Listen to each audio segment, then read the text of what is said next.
APC, a move that fundamentally realigns power in the oil-rich South region. Now, outside Rivers State, we also had some other happenings. In July, we saw the political landscape shifting with the African Democratic Congress, the ADC coalition, that came on. And in spite of this move, 2025 records what many have now described as a quiet capture by the APC because of the wave of defections, which saw dozens of national and state lawmakers move to the APC.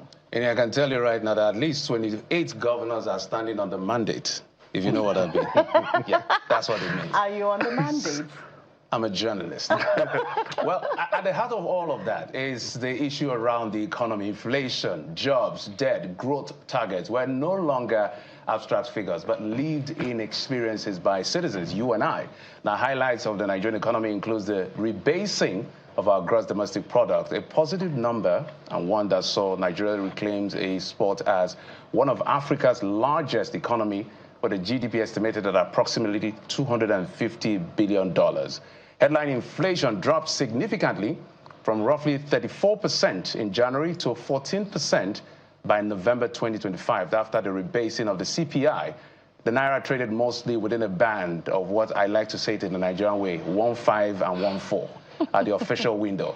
Now, foreign reserves recorded relatively steady growth with $39 billion by the end of January to $45 billion by December, that's December 23, 2025. In June, President Tinubu signed 4 landmark tax reform bills into law. They will take effect not just on January the 1st, 2026, but in about 24 or plus hours. Yeah. Just to drive it home. Yeah. So we count down the hand of the clock moving. Well, in all of this, Nigerians watched closely, demanding accountability, stability, and results. Beyond the rhetorics and beyond the data, the reality is what Nigerians are talking about. So tonight we ask, what changed? What didn't change? And what lessons can we take into 2026? Maybe we should do that. What must change? What must change? Tax changing, number one. What must, the laws can change. How about the attitude? Anyway, we'll talk about that. So as you may guess, at the heart of all of these conversations this evening are security, politics, and the economy. And the frontliners are on standby to speak to us. So please, stay with us. From clashes over land and grazing rights in Benue State and coordinated ethnic militia attacks in Plateau State to resurgence of insurgency in Northeast and banditry attacks in Northwest, as well as parts of North Central, insecurity threatened the very fiber of Nigeria's existence in 2025. The Global Terrorism Index ranked Nigeria 6th worldwide in 2025, up from 8th in the previous year. Behind the statistics are human stories, lives lost, families displaced, and communities living in fear. If you look at the West African security tracker, it's indicated that there are over 5,000 incidents in Nigeria, which amounts to about 12,900 deaths all over Africa, West Africa, and of these 12,900 deaths in West Africa, Nigeria accounts for 45% of this debt. In the face of the attacks, President Bola Tinubu reshuffled the service chiefs, replacing the then Chief of Defense Staff, General Christopher Musa, with the then Chief of Army Staff, General Olufemi Oluyede. The president appointed new Chief of Army Staff, Chief of Air Staff, and Chief of Naval Staff. He also declared a nationwide security emergency and ordered the Inspector General of Police to immediately withdraw police personnel attached to very important personalities.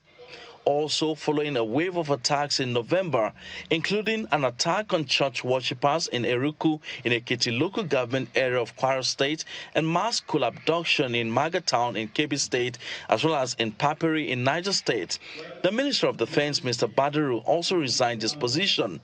He was immediately replaced by General Christopher Musa.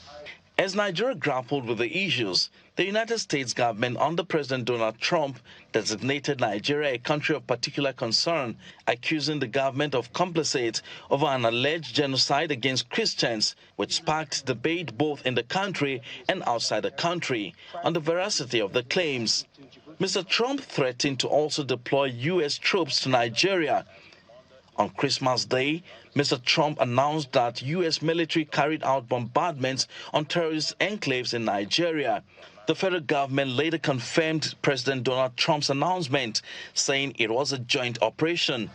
The announcement came barely a day after a mosque in Gambaru Market in Maiduguri in Borno State was attacked by suicide bombers. It's all security measures. Anything you can put in place to prevent the loss of lives and property, put them in place. If it's going to take the international community to ensure the protection of lives of the Nigerian people, put it in place. Nigeria needs to be very careful to ensure that there is fairness, there is equity, and there is balance in terms of how these operations are carried out. It should never be seen to be against a particular faith or a particular ethnic group. If that happens, then it will create more problems. Despite the setbacks, security forces recorded gains. Approximately 3,000 bandits and terrorists were neutralized.